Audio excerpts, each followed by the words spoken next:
Good afternoon, everyone, and thank you for joining Exergy Energy's battery versus backup generator.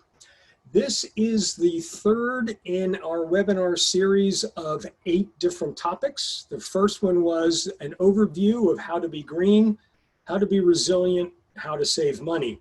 Last week, our webinar was how to get a free backup generator, basically how to use a backup generator intelligently and actually make money. Today, we're going to talk about batteries versus backup generators. The market, the industry is all abuzz about batteries, and we see articles every day about declining battery costs, new projects, and things like that. So we wanted to address that issue, and again, does it make sense for you? So before we start, a quick shout out to our sponsors. I really appreciate their support. Thank you to Cummins, one of the top backup generator manufacturers in the world. Pencat Corporation, who we've worked with for many years. Nobody is better at critical power systems. That's power quality, backup, resiliency. Hitachi and their support for our customers with capital availability. The RPG Energy Group, who we've had a number of projects together, and Energy Storage Development Partners. Just want to mention that we've got 2 distinguished guests today, John Rodriguez from Cummins and Chet Lyons from Energy Storage Development Partners. Many of you might know Chet. He is a sought after speaker at battery conferences and storage conferences. Just a quick couple of housekeeping items. This webinar is being recorded, so we have put you on mute. Therefore, if you have a question, and please, we like questions, please use the chat box, send us the questions. Chat box is being monitored. Don't use the Q&A function. We're monitoring the chat box for questions. So thank you so much. Quick introduction to Exergy. What do we do? Well, it's pretty simple. We are a simple and easy to use platform. Think of this as a marketplace, kind of like Amazon.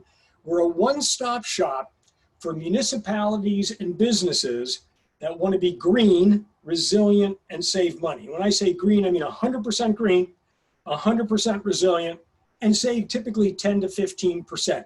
We do it all for you, and to be totally candid, we'll do it cheaper than you can do it yourself. But the purpose of this webinar series is we explain what we do, how we do it for you do-it-yourselfers. If you really wanted to do it yourself, we teach you how to do it. Today, we're going to take this discussion of battery versus backup generator in 3 parts.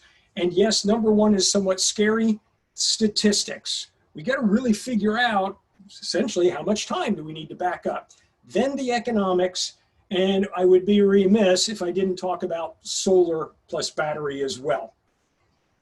Now, why is this important? And I've just put this quote up there. The 5-year annual average of outages has doubled every 5 years, which means that the current 5-year annual is 4 times higher than what it was 15 years ago.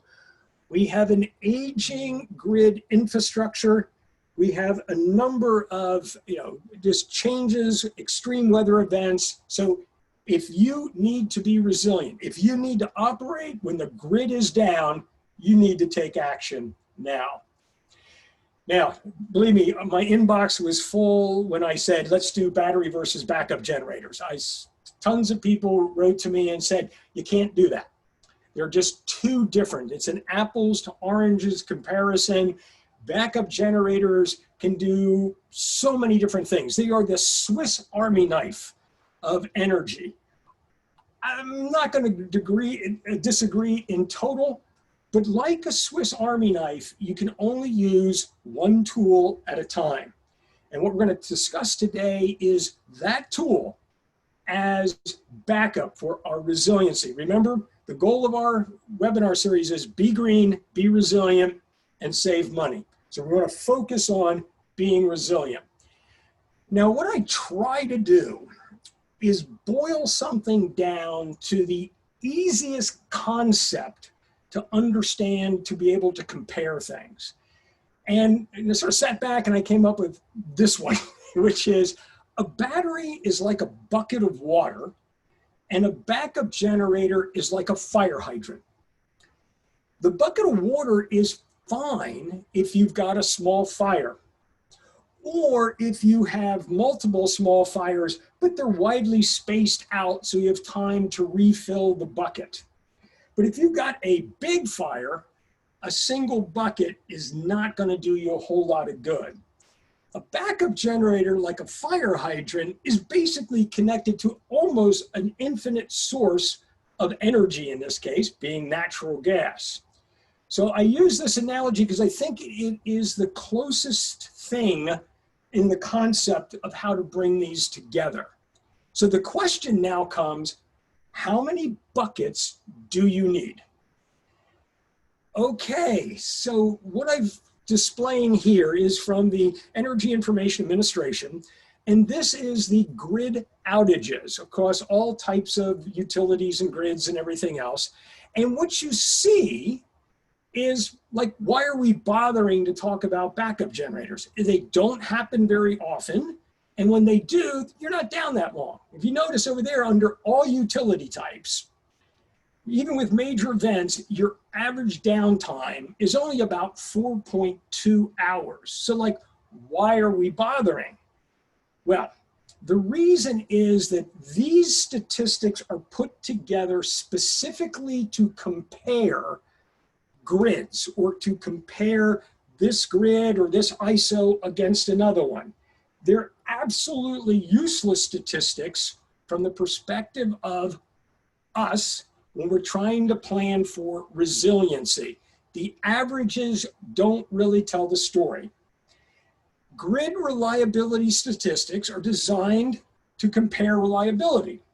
But what they do is it's an average. So they take the total outage time and then they divide by the total number of customers in the grid, including those that didn't suffer an outage, okay? Now that's fine statistic if you're comparing grids, but not if you're planning resiliency for a company. Let me give you an example. Last year there was an outage in PJM. It was 300,000 people, right? I read that, I thought, wow, that's really a lot of people. Yes, but PJM has 65 million customers. 300,000 people represent only 0.4% of the customer base. During an outage, only a very small percentage of customers actually suffer an outage. Probably in recent history, the most devastating outage was Superstorm Sandy. And then only 7% of PJM customers suffered an outage. On average, I hate to use average yet again, less than 5% of customers experience an outage when an outage occurs, right? It's not a widespread thing upon the grid. So to get the numbers relevant to us, we need to take that average outage and we got to divide it by the number of people that actually, the percentage of people that actually have an outage. So we could either take the outage number and divide it by, and I'm using 5% here, which is really, really conservative, 5%, when you remember that 300,000 was only 0.4%, to get a realistic number. So the relevant average is not 4.2 hours, but 20 times that. 84 hours is a number that we got to consider. Now, super sorry for the second time. A little bit more statistics here. That 84 hours that we've calculated is still an average. It's the average of the outage. We've adjusted for the non-outage customer number, but now we need to adjust for the distribution of outage time. Remember, an average is the 50% probability. So if you planned on 84 hours, you would only have a 50% chance of being able to ride through that outage to the end because it's the average. Now, and I'm totally honest here, I don't have really good statistic, but if we assume that the outage time is normally distributed, its mean is 84 hours, we estimate a standard deviation of 15 hours. So if you want to be 99% confident that you can handle an outage, you need to plan on an outage lasting 114 hours or nearly 5 days. Okay, is this like unrealistic? Am I just, like making numbers up? Let's take a look at Superstorm Sandy again. This is the total elapsed time from the beginning of outage to the last outage that was restored. So for PJM, for Superstorm Sandy, that last customer, and it could unfortunately have been you or I, was 31 days out of power. New York, 12 days, ISO 7 days. So when I say, hey, customers have had outages longer than 5 days, that 5 days is probably a pretty good number to base on. So again, in our conceptual basis, we've got buckets, we've got a hydrant. How many buckets do you need? If we're going to use a battery for 99% reliability for 114 hours, you need 114 buckets. So now we have to ask ourselves, how much does a bucket cost? And the reason I used bucket is because you basically buy batteries like a bucket. You buy them individually, and they're usually priced on what's known as dollars per kilowatt hour stored. And at this point, Chet Lyons, best battery guy that I know, Chet, I get super confused here. When I go to the marketplace, I see prices all over the map. Just on this is an NREL, I believe, report here. $895 for a battery, $380 for a battery. Help me and our attendees understand why these numbers are so widespread, and then what is relevant to us. Chet, can you help me out, please? Yeah, I'll certainly try. So the $895 value that you're looking at is a very high power to energy ratio battery. So it's meant to operate for just a little while, but at very, very high power. And they're designed and manufactured differently. So that's why you pay a lot more for that, is it can really handle a tremendous power surge. As you kind of go from right to left and you get to a long duration battery, a battery that would say discharge evenly over a 4-hour period, you're paying less per kilowatt hour of installed capacity, discharge capacity. So that's one reason why there's a lot of variance in it. A couple of other reasons why there's a lot of variance is just procurement leverage. So if you don't do this every day, your leverage as a buyer with these different manufacturers is not going to be very good, and you're simply going to pay a lot more on that side. Another big reason for differences in cost is the first cost versus the warranty cost. These manufacturers sometimes pack a lot of money into the annual warranty amounts. So you've got to look at both the first cost and those ongoing costs all on that side. I'd say the final difference is kind of understanding what exactly are the design requirements for the system involved. And what typically happens is everybody puts their stamp on it, and you wind up with something that winds up being overly conservative. Well, that can inflate the price too. So that's a little bit of an overview of why there's such a wide variance in these costs. Well, unfortunately, Chet, I gotta I gotta pick a number here. I gotta make an analysis here. So I pulled this report, and again, I see like a wide range. If I look at, I don't know who NIPSCO is, it's between $320 and $800 or so. But I noticed that the lowest price that I saw, which seems to be from Lazard, was about $300 a kilowatt hour. And again, this is for the 4 hours, type of battery, et cetera. Is 300 a good number for me to sort of work with in this analysis? You can certainly work with it without a doubt. I mean, I'm aware of a project right now that's almost exactly that amount. It's a very large project though. Today, if you were buying it today, you might pay a little bit more, but if a project is going to be, say, going in the ground next year, 300 could be a good number for you. Great, Chet. Thanks. I really needed that expert input there. Shake your ground here. So let's take a look at the assumptions for our analysis. So on the battery, and I'm going to need your help again, Chet, here.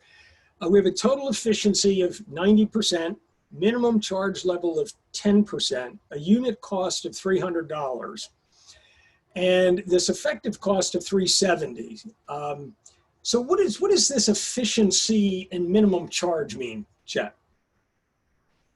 Well, the efficiency just refers to the energy losses incurred when you're charging the battery through the inverter, and then also in the other direction when you're discharging it. So the round trip efficiency is typically stated as 90%. Mm-hmm. That can actually be maybe a tad high on it, but 90% works for most of the lithium-ion manufacturers on that side. The minimum charge, I think this is a little cryptic to me, but it means that you can't really discharge it all the way on it. So you need to leave a little bit of energy in the tank, so to speak. Your unit cost per kilowatt hour installed is just the number that we agreed is an okay one to work with. The effective cost per kilowatt hour is, by the time you take into account the losses due to efficiency and the fact that you have to leave a little energy in the tank, you run that arithmetic and you wind up with effectively $370 per installed kilowatt hour of actual capacity that you can deliver. Okay, thanks, Chet. And then on the generator side, fully installed paralleling generator, with natural gas hookups and everything else, is about $1,200 I shouldn't say kilowatt hour there. That doesn't make sense. I should just say kilowatt. Is that a good number, John? Yeah, that's a good number. Okay, so let's take a look at what this then means. So let's just start so we can actually see on the graph 24 hours. Now, we're starting off with a battery for a kilowatt hour being about 3.5 times cheaper than that natural gas generator. Or conversely, at about 3.5 hours, meaning you have to add 3.5 buckets together, you've come to the cost of the generator.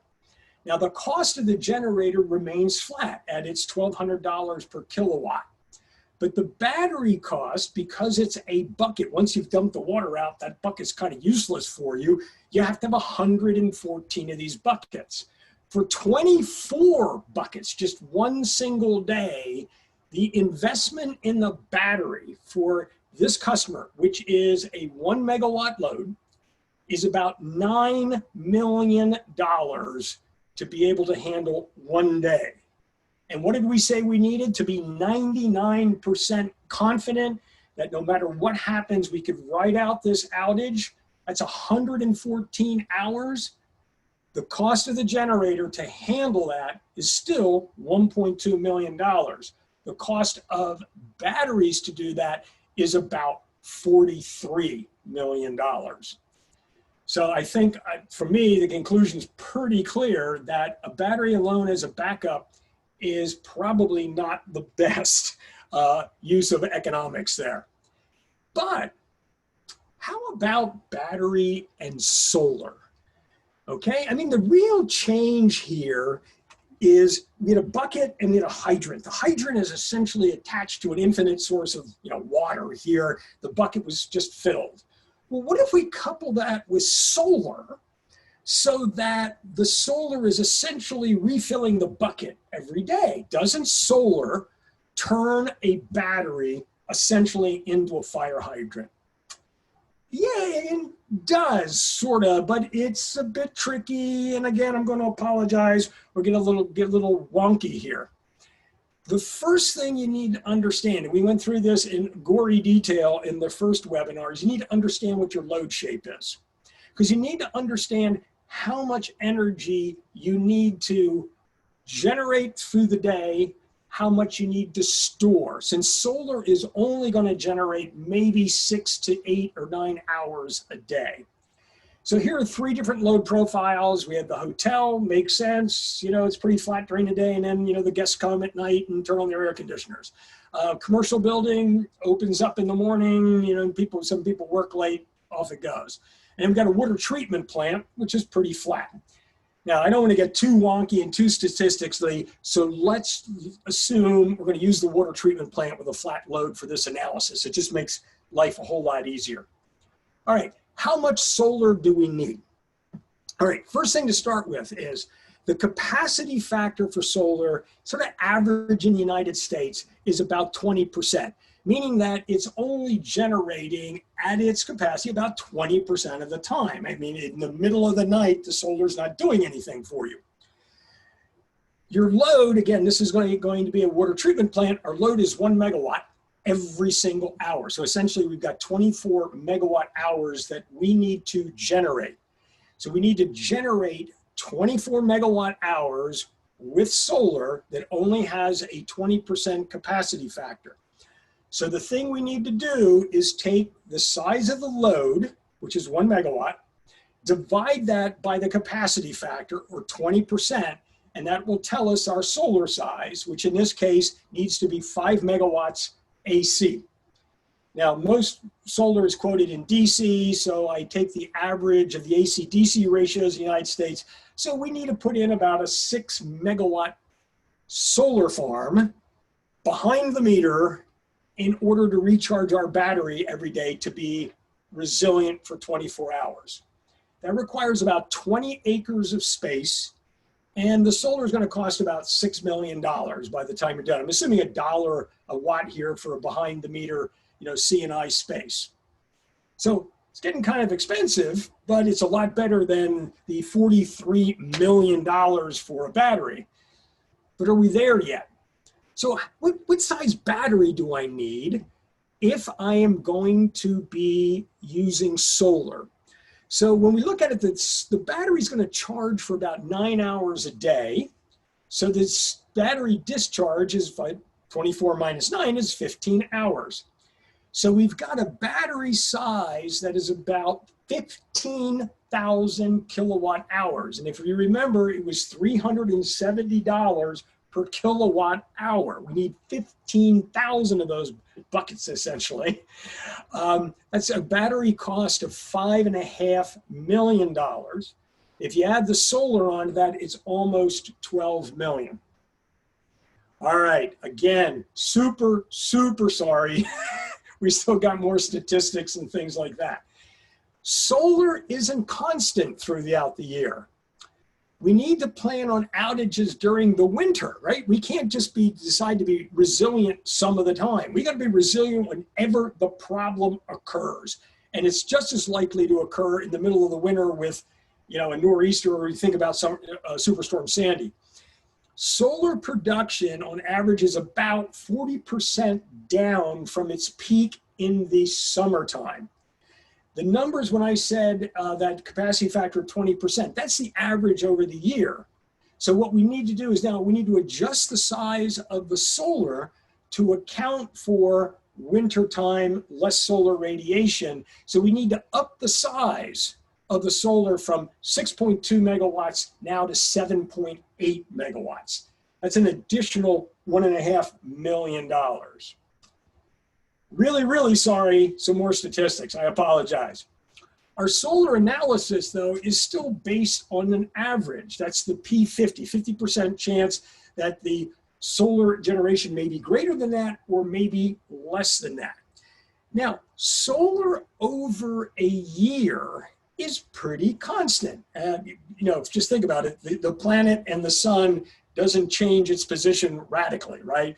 So solar tends, year to year, the variability in solar is only about 6%. But the variability gets extremely high the shorter the time period that you look. So in this case, we'd only be 50% confident in the middle of the winter that if an outage occurred, we'd be able to handle it. That's like flipping a coin. We want to get to 99%.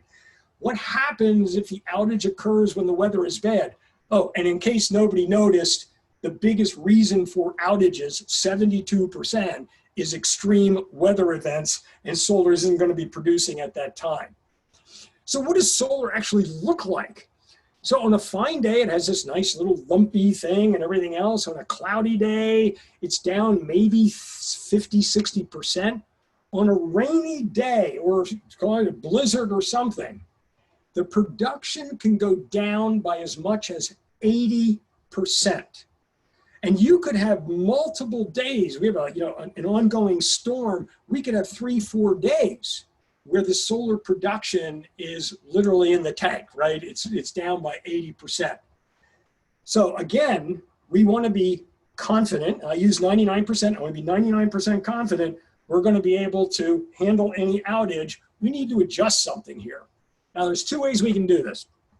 We can either adjust the solar and make the solar larger so that it is producing that 6 megawatts we need even in the middle of a blizzard. And if you take those numbers, you need to have a solar size of about 39 megawatts, or roughly about 160 acres of solar panels behind the meter. The other way to do it is increase the battery size instead. And what you do is on the nice days, you store the energy, and then when the blizzard and things happen, you use it up. And given, again, statistics of solar radiation, and assuming you've got your 7.8 megawatt site, you could get away with a 57-hour battery for a mere $21 million. So you could become 99% confident of being able to deal with outages with solar and battery for $21 million. That is just the battery cost, all right? If you add the solar onto it, you're close to $30 million as compared to 1.2 million for the backup generator. So quick summary comparison: to be 99% confident of operating through an outage, if you had a natural gas generator, 1.25 million. Battery only, meaning you're going to store and then be able to literally run the battery for 114 hours. It's about 42 million. If you want to do battery plus storage, it's 21 million bucks just for the battery. That 21 does not include the cost of solar. And I ignored the cost of solar for the logic of, hey, you're generating electricity, you use it, you sell some of it, maybe it breaks even. It won't, but maybe it does. So that's kind of a startling comparison there. I mean, from battery to natural gas generator, we're talking almost a 40-fold increase in CapEx, or 20-fold increase, or 18-fold increase if you're using solar with it. So you have to ask yourself the question, is there a role for batteries? So answer, yes, there is a role for batteries. First one is, depending on your load shape, so if you're commercial or you're residential, you're kind of peaky, depending on your location, some outages may be a lot shorter. Remember, only a small percentage of the grid actually goes down. And you can get the statistics of what are the highest risk areas and how long they go down. So you could have a peaky load, like a commercial residential. You could have it in a nice, very safe location. And your risk tolerance. Do you want to be 99%? Are you good with 90%? Or are you good with 50%? Given those and given pricing of the energy and things like that, you can occasionally, potentially, get a battery to pencil in its role as a backup generator. If you're interested, next week we have a webinar on how to get a free backup generator. How to get a free battery. And this goes through the value stacking. It was essentially if we value that Swiss Army knife. But the greatest use of a battery is what we refer to as ride-through, that handles the load until the generator is ready. So think of this as many organizations, if the power goes out and it comes back on in a minute or two, nobody really cares. I mean, I have a grocery store maybe or something like that. The freezer goes down for a minute, nothing bad is going to happen. It could be all kinds of things. And if it comes back really quickly, no harm, no foul. In some instances, however, that's not true, and you really need to be able to ride through the load. Now, for most people, that's usually their computers and control systems. And what you do there is and we've all done this, UPSs, backup things that are going to hold it for the next couple of minutes or something. But for some organizations, you may need to carry most, if not all of the load on a battery until the backup generator can pick it up. I was visiting a customer that had 3 of the most sophisticated, complicated machine tools I've ever seen. It was 27 spindle, 5 axes machines, each one several $1 million. If the power went down, they broke all the tools, and basically each machine would cost about $30,000 just to, replace the tools and everything else. So John, if I need to size a battery for essentially ride through, how quickly does a Cummins natural gas generator, go from, I'll call it cold start up to being able to handle full load? Yeah, sure. So in that application, usually you have a little bit of a delay to make sure there is an outage. So there's a couple seconds there, maybe 3, where you purposely don't start the generator so you can ensure there is a true outage. And then you start the gen, give it a start command, and within about 7 seconds, it's ready to accept load. And I'm sorry, John. I'm sorry to interrupt. I got to make sure I heard that correctly. Did you say 7 seconds? yes. Wow. Okay. Yeah, and at that point, I mean, technically you can accept a full load transition, and the generator will stay online and respond.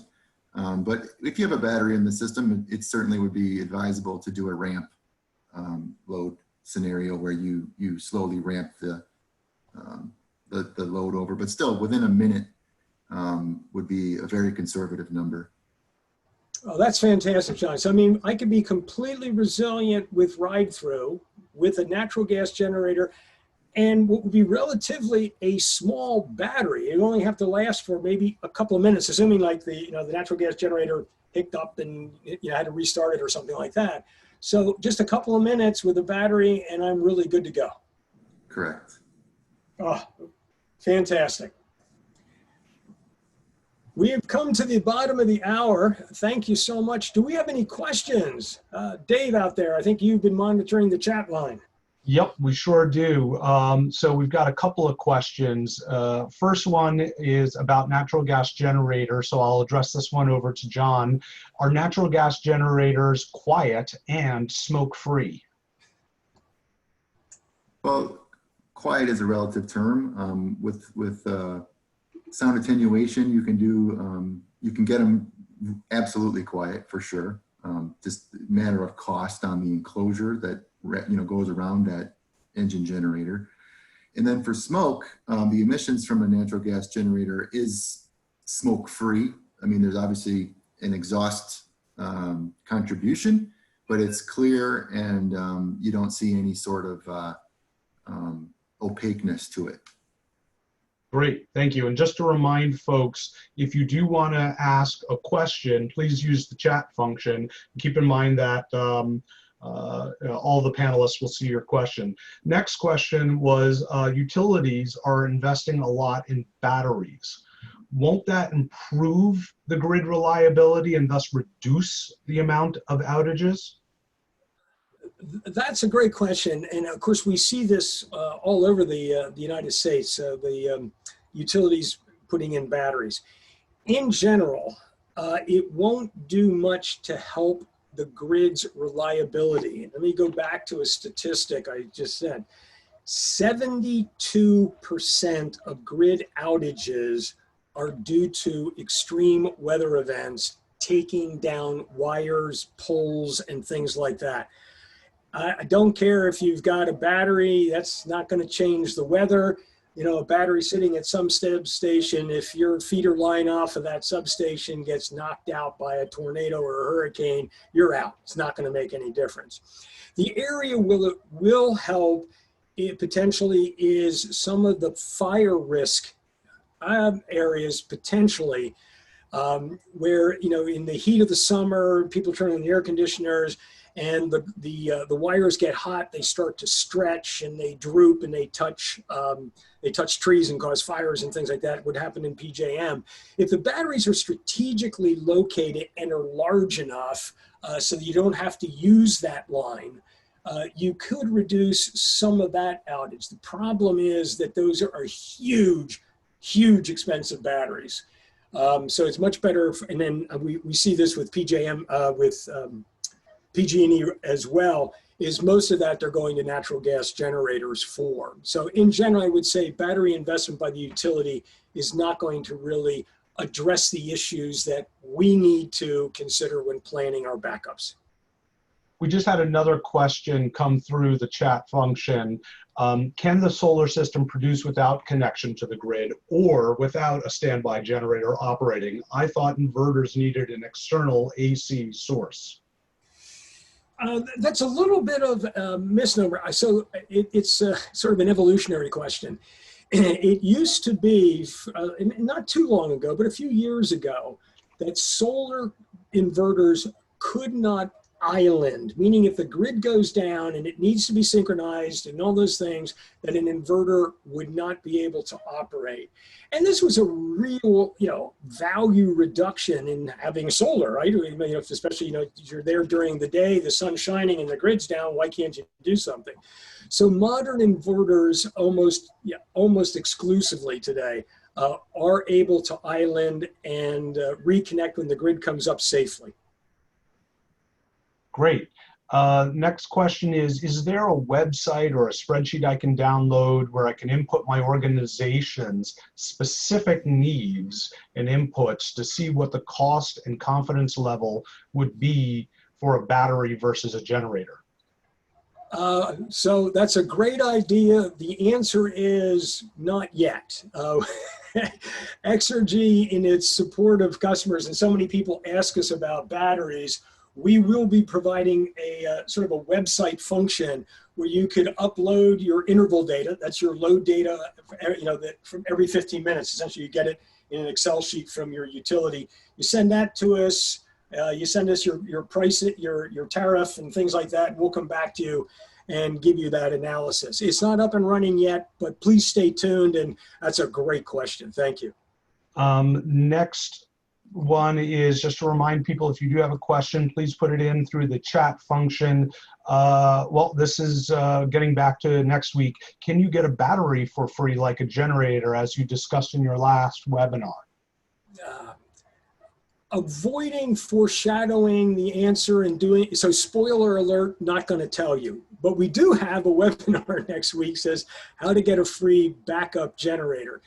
No, how to get a free backup battery, I believe you mean. I'm sorry, how to get a free battery. Not just backup battery, how to get a free battery. Because essentially next week's webinar goes through the Swiss Army knife. So if you're interested, please attend, but I don't want to do a spoiler on this one. Great, that seems to exhaust the questions that we've received. I'll give it another moment to see if any more questions come in. But my thanks to everyone in the meantime. Again, big shout out thanks to John Rodriguez from Cummings. Really appreciate your input and sort of keeping me honest and stuff. Chet Lyons from Energy Storage Development Partners, thank you so much. I really appreciate the education on pricing and what is a good planning number. Everyone, thank you again. This is Exergy Energy. You want to be green, resilient, and save money. We're a simple, easy to use platform. You just subscribe to our service. We take care of all of it, and you'll actually save more money with us because we've automated all the process. Hope to see you next week. And please have a great holiday weekend. Thanks so much. Thanks, everyone. The call will be disconnecting now.